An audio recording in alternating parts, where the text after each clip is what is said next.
পাইপলাইনে যথেষ্ট ক্রিকেটার থাকলেও তাদের কোয়ালিটি নিয়ে আছে প্রশ্ন।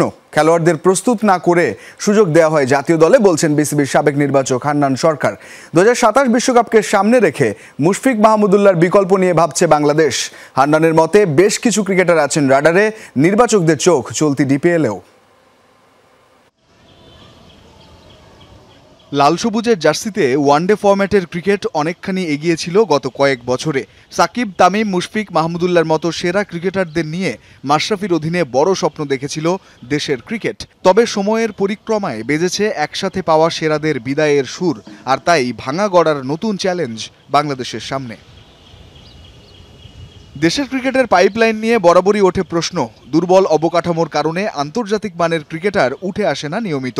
তবে বিসিবির সাবেক নির্বাচক হান্নান সরকার বিষয়টিকে দেখছেন ভিন্নভাবে। তার মতে পাইপলাইনে ক্রিকেটার আছে পর্যাপ্ত, তবে ঠিক নেই তাদের উঠিয়ে আনার প্রক্রিয়া। বাংলাদেশের পাইপলাইন ছোট বা মানুষ বলে যে প্লেয়ার নেই, প্লেয়ার আছে। পাইপলাইনের প্লেয়ারকে আমরা রেডি না করে ন্যাশনাল টিমে নিয়ে যাচ্ছি, সমস্যাটা ওইখানেই হচ্ছে। সো আমার মনে হয় পাইপলাইনের প্লেয়ার যথেষ্ট রয়েছে, তাদেরকে রেডি করার ক্ষেত্রে আমাদের সময় দিতে হবে, তাদেরকে প্রপারভাবে গাইড করে আপগ্রেড করে তারপরে ওই ন্যাশনাল টিমে নিতে হবে। সো তাহলেই কিন্তু আমার মনে হয় যে সেই রিপ্লেসমেন্টটা বা তারা এনাফ সুযোগ পাওয়ার মতো অবস্থা থাকবে। সম্প্রতি মুশফিক মাহমুদুল্লাহর বিদায়ে শূন্যতা তৈরি হওয়ার শঙ্কা জেগেছে টিম টাইগার্সে। মিডল অর্ডারে মাহমুদুল্লাহর অবদান কম নয়, দীর্ঘদিন ধরে সামাল দিচ্ছেন ব্যাটিং ধস। অন্যদিকে উইকেট রক্ষক ব্যাটার হিসেবে মুশফিকের সরে যাওয়াটা আরও বড় শূন্যস্থান তৈরি করেছে দলে। 2027 বিশ্বকাপকে সামনে রেখে সেই শূন্যস্থান কতটা পূরণ সম্ভব? কোয়ালিটি কিছু প্লেয়ার রয়েছে, তাদের দিকে ক্রিকেট বোর্ড নজর রাখছে, তাদেরকে প্রসেসের মধ্যে রেখেছে। আমি যদি নাম মেনশন করতে চাই, আমি আসলে এই দুইজনের জায়গায় 4-5 জনের নাম মেনশন করতে চাই।